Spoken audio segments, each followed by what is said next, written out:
Hola, buenas noches. No va a ser original, pero yo quiero agradecer a Biocidus por haberme invitado a presentar este estudio clínico sobre la comparación de la eficacia y seguridad de osteofortil respecto a Forteo. Y este es un estudio muy especial, no solamente porque es el primer estudio clínico con un biosimilar de teriparatida.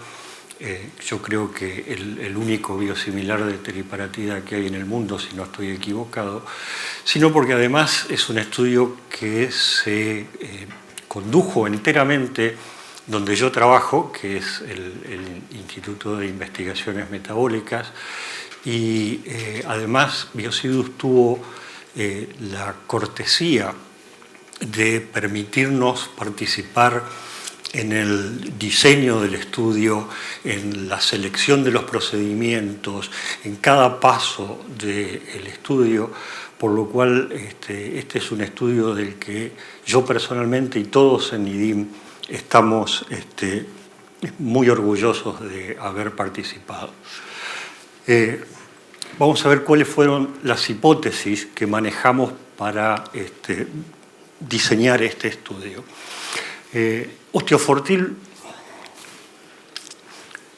la primera hipótesis es que osteofortil iba a incrementar la densidad mineral ósea en columna en manera similar a Forteo y que el cambio esperable iba a ser un incremento mayor a 4% en 6 meses de tratamiento. ¿Por qué 6 meses de tratamiento? Bueno, porque los datos con los que contábamos nos indicaban que el pico de respuesta a la teriparatida se obtiene a los 6 meses.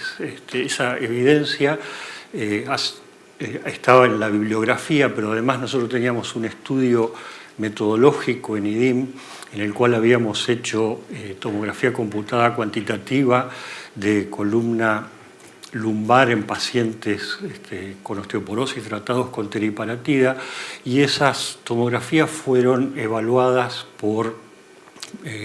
para resistencia ósea por el método de elementos finitos en la Universidad de San Francisco, y se veía claramente que había un aumento lineal hasta los 6 meses y después se entraba en una meseta, por lo cual se eligió 6 meses como el punto para comparar.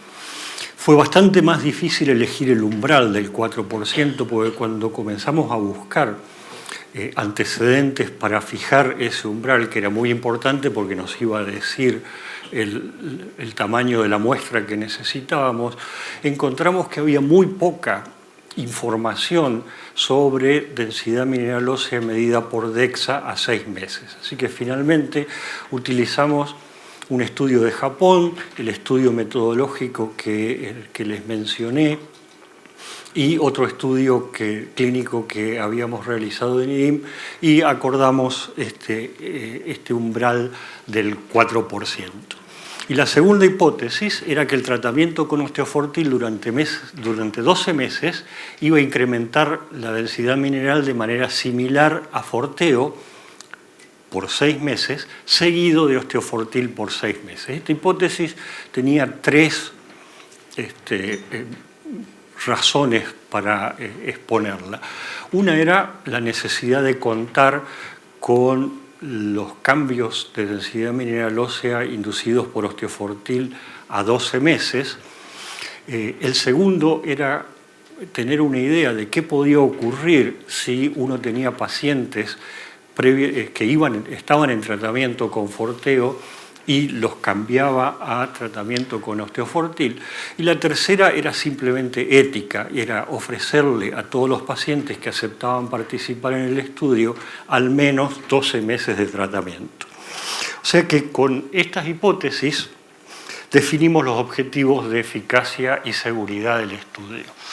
El objetivo primario de eficacia fue comparar el porcentaje de cambio de la densidad mineral ósea medida por DEXA en el promedio de lumbar 1 a lumbar 4 a los 6 meses, tal como estaba preespecificado en la hipótesis, y como objetivos secundarios teníamos comparar los niveles del propéptido N-terminal del procolágeno 1 o P1NP, como se lo conoce habitualmente, de osteocalcina y del telopéptido carboxilo terminal del colágeno tipo 1 o CTX, tanto a basal como a 1 mes, 3 meses, 6 meses, 9 meses y 12 meses.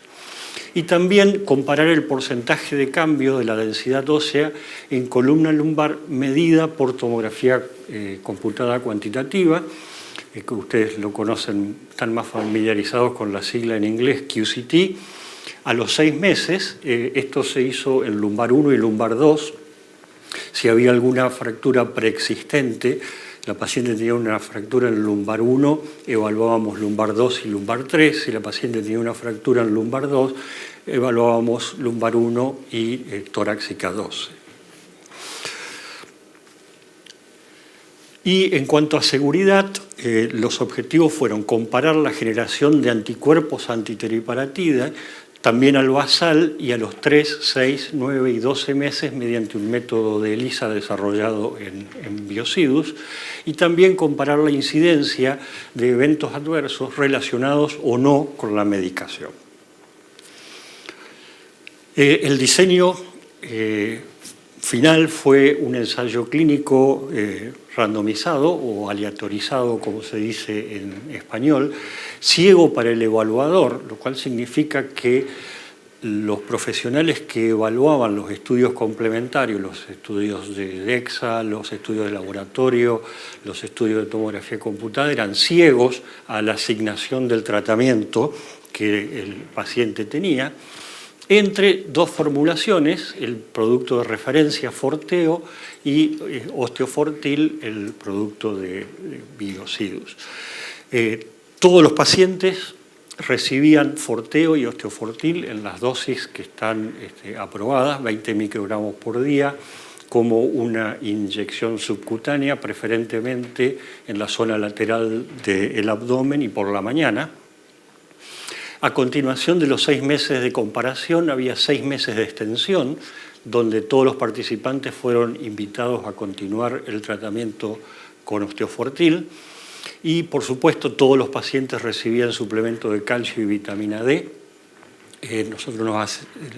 Había que asegurar una ingesta de calcio mínima de 1.200 miligramos por día, con la dieta y o con el agregado de suplementos. Para eso se hacía una evaluación nutricional de los pacientes al ingreso y en todas las visitas, y se aseguraba que los pacientes estuvieran recibiendo al menos 1.200 miligramos de calcio, y también por medio de suplementos le asegurábamos una ingesta entre 800 y 1.200 unidades diarias de vitamina D.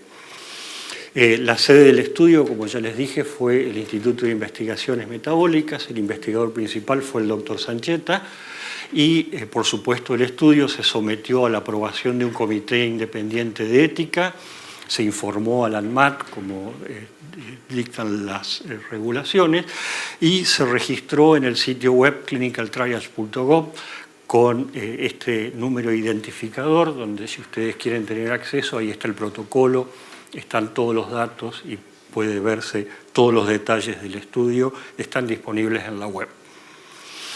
El análisis estadístico, para el análisis de seguridad se consideraron todos los pacientes que recibieron al menos una dosis de teriparatida, y para el análisis de eficacia se hizo por protocolo, o sea, se tomaron para el análisis solamente los pacientes que cumplieron el protocolo, o sea, los que no presentaron desvíos mayores, y los valores perdidos no se consideraron para el estudio.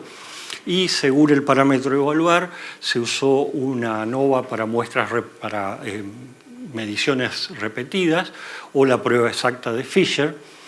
En todos los casos se fijó un nivel de significación de 5%, una P menor de 0,05, y para determinar los outliers, los pacientes con valores extremos, se usó la prueba de Dixon también con una P menor a 0,05. Los criterios de inclusión del protocolo fueron mujeres posmenopáusicas entre una edad mínima de 50 años y máxima de 80, con una osteoporosis definida por la densidad mineral ósea por DEXA como un T-score menor a menos 2,5 en columna lumbar o un T-score en columna lumbar, cuello de fémur o cadera total menor o igual a menos 2 con una o más fracturas vertebrales prevalentes. Los criterios de exclusión, los criterios generales fueron la elevación de fosfatasa alcalina ósea inexplicada, cualquier enfermedad sevérica, hepática, renal, hematológica, cardíaca o pulmonar a juicio del investigador, la presencia de hipercalcemia, definida como una hipercalcemia mayor a 10,5 miligramos por decilitro, la presencia de paratormona sérica elevada, mayor a 65 picogramos por mililitro, la hipor o hipervitaminosis D, definidas como menos de una 25-hidroxivitamina D menor a 16 nanogramos por mililitro o mayor a 80 nanogramos por mililitro, o una historia personal de enfermedades oncológicas. Les puedo adelantar que el criterio de la hipovitaminosis D y la presencia de PTH elevada en suero contó para aproximadamente el 75% de las fallas que tuvimos en la selección de los pacientes, combinadas, entre 30 y 20 respectivamente cada una. No es una sorpresa que la hipovitaminosis D haya sido la principal falla de screening, sobre todo teniendo en cuenta que el reclutamiento corrió entre abril y septiembre, o sea que abarcó todo el invierno, con lo cual el hallazgo de bajos niveles de vitamina D en una población añosa es bastante frecuente. Los criterios de exclusión debidos a tratamientos previos a la selección fueron el uso de andrógenos o esteroides anabólicos en los 6 meses previos a la visita, el uso de dicumarímicos o derivados indandiónicos en los 3 meses previos, heparina durante más de 30 días en los 6 meses previos, el uso de bifosfonatos orales, que después de evaluar el cumplimiento del paciente con el tratamiento, digamos si habían sido adherentes al tratamiento o no, lo dividimos en si lo había usado durante menos de 6 meses, requería un washout de 6 meses, y si lo había usado durante más de 6 meses, un washout de al menos 12 meses.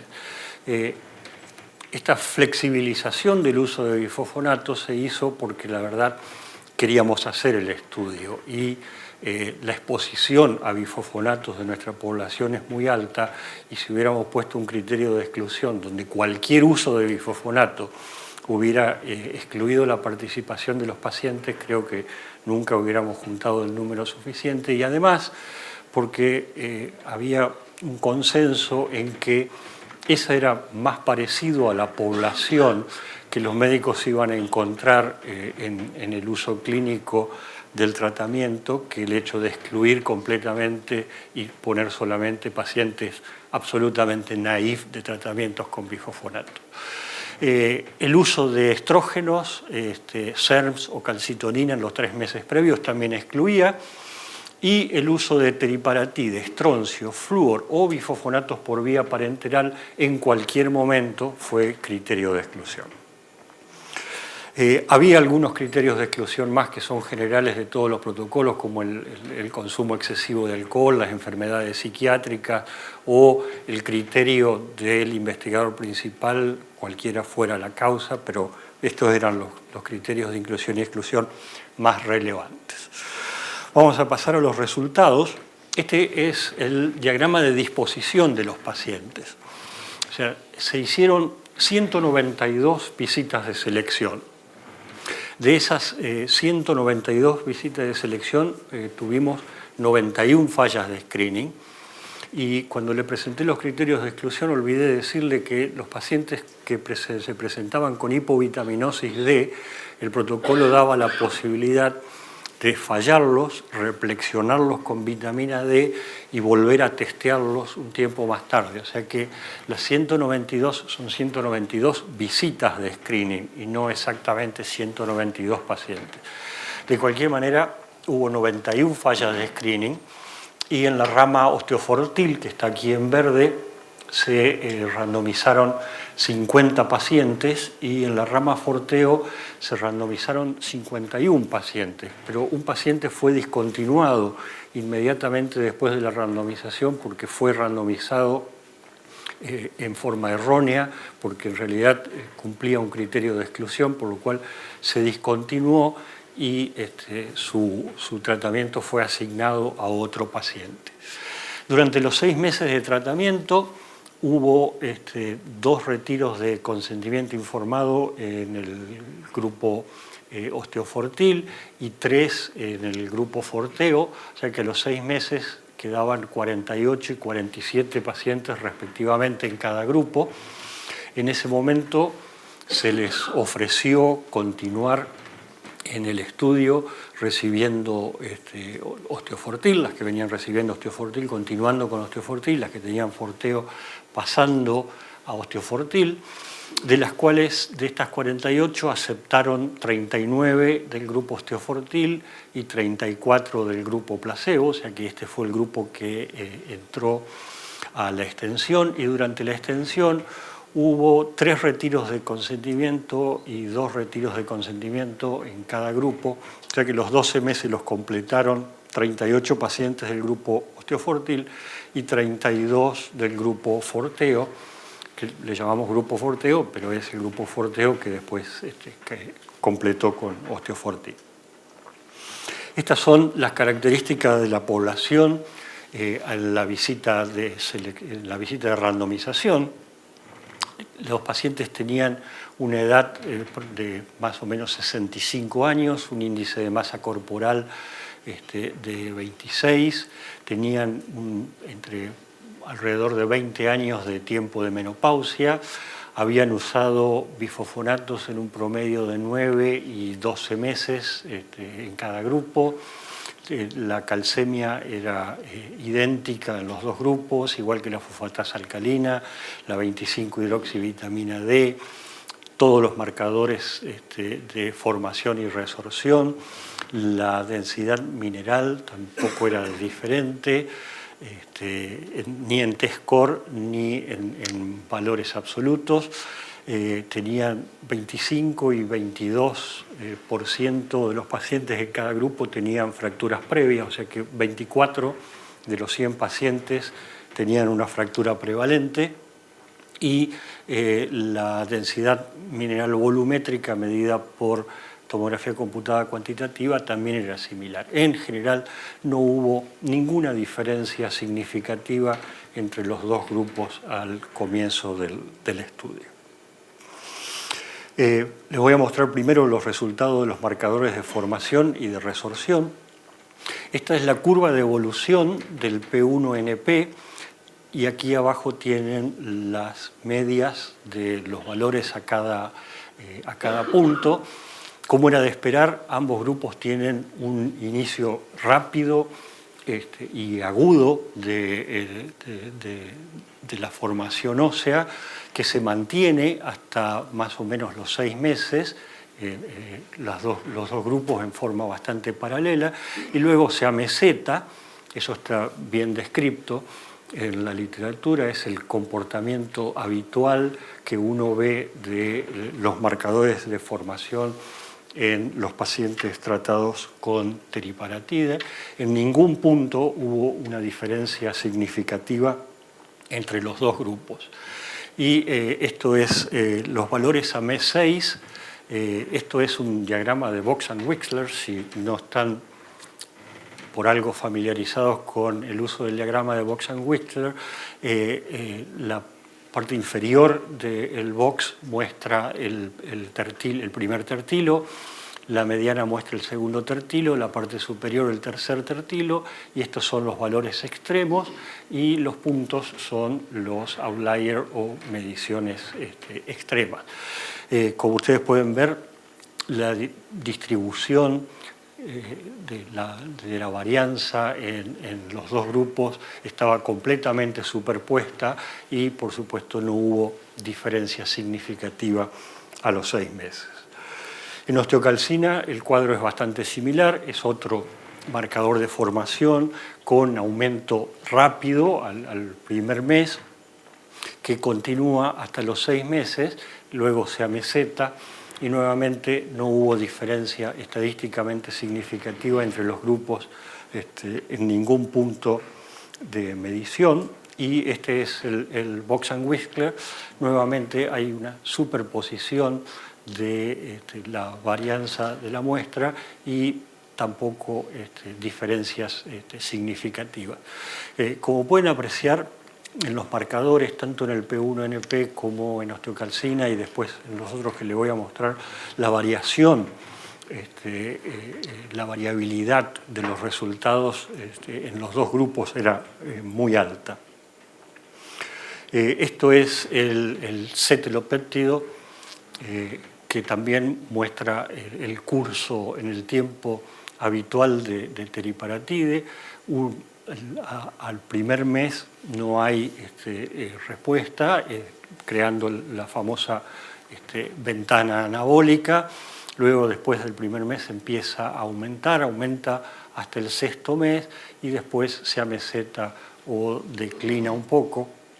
De nuevo, no hubo ninguna diferencia significativa entre los grupos en ningún punto del estudio. Y este es el diagrama de Box and Whistler, que no muestra más que nuevamente la dispersión de los valores, mostraba una superposición completa y una P no significativa en el punto del objetivo, que eran los meses 6. Las variaciones de la densidad mineral ósea, tanto por DEXA como por tomografía computada. Este fue el porcentaje de cambio en la densidad mineral de lumbar 1 a lumbar 4 al mes 6. Nuevamente hay una superposición de la dispersión de los valores. El valor de corte que nosotros pusimos en 4% se alcanzó en los dos grupos. Y la diferencia no fue estadísticamente significativa, con una P de 0,22. Esta es la comparación de la distribución de los T-score de la población. Esto es al inicio el basal. Todos los pacientes tenían un límite en los valores de osteoporosis. A los 6 meses estaban prácticamente en un T-score de menos 2,6, cerca de salir del rango osteoporótico. O sea, este fue el cambio porcentual, que fue similar en los dos grupos al endpoint primario. Y a los 12 meses, después de recibir el tratamiento, todos los pacientes estaban por encima del límite densitométrico de osteoporosis. O sea, todos los pacientes estaban en niveles osteopénicos. Estos son los valores absolutos de densidad mineral ósea volumétrica, medida por tomografía computada cuantitativa. Como ven, no hubo diferencias ni en el basal, ni a los 6 meses, ni a los 12 meses. Algo que no les mencioné es que la tomografía computada cuantitativa no se hizo en todos los pacientes del estudio, fue prácticamente un subestudio al cual ingresaron los 20 primeros pacientes de cada grupo que aceptaban hacerse la tomografía. O sea que la N en este caso es de 20 pacientes por grupo, y ustedes ven las P no fueron significativas en ningún punto.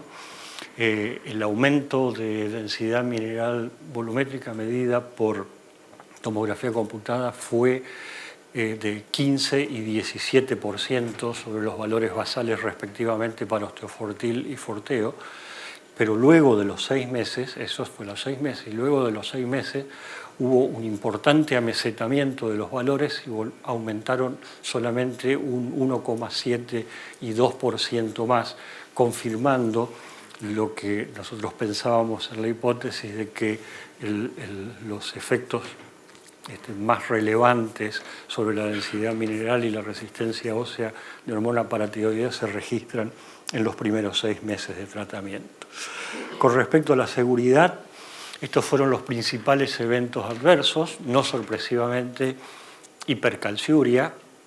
10 de 50 pacientes tuvieron hipercalciuria, hubo hipovitaminosis D intratratamiento, a pesar de que se trataba de asegurar la ingesta de vitamina D y en esos casos se les aumentaba el suplemento de vitamina D. Hubo una incidencia de infecciones respiratorias altas, normalmente gripe, lo cual tampoco es sorpresivo teniendo en cuenta que el estudio fue mayormente durante los meses de invierno. Y después algunos eventos que son comunes al uso de teriparatide, como cefalea, mareos, astenia, hipotensión arterial, y hubo 2 y 6 casos de dispepsia. Y tuvimos 2 eventos adversos serios. Uno fue una arritmia que se consideró no relacionado a la medicación, y el otro fue un episodio de hipotensión importante relacionada al uso de Forteo. En cuanto a los anticuerpos antiparatide, no hubo generación de anticuerpos en el estudio comparativo ni en la extensión. Hubo una paciente que tenía resultado positivo para anticuerpos teriparatide al basal antes de recibir el tratamiento. Desafortunadamente, se supone que eso debe haber sido una reacción cruzada en el ELISA, pero esa paciente discontinuó y no pudimos seguirla evaluando. Y entonces, en conclusión, ambos productos incrementan de manera similar la densidad mineral ósea y los marcadores de formación y resorción ósea, y también tienen un perfil similar de seguridad. Así que esto es todo. Muchas gracias por su atención.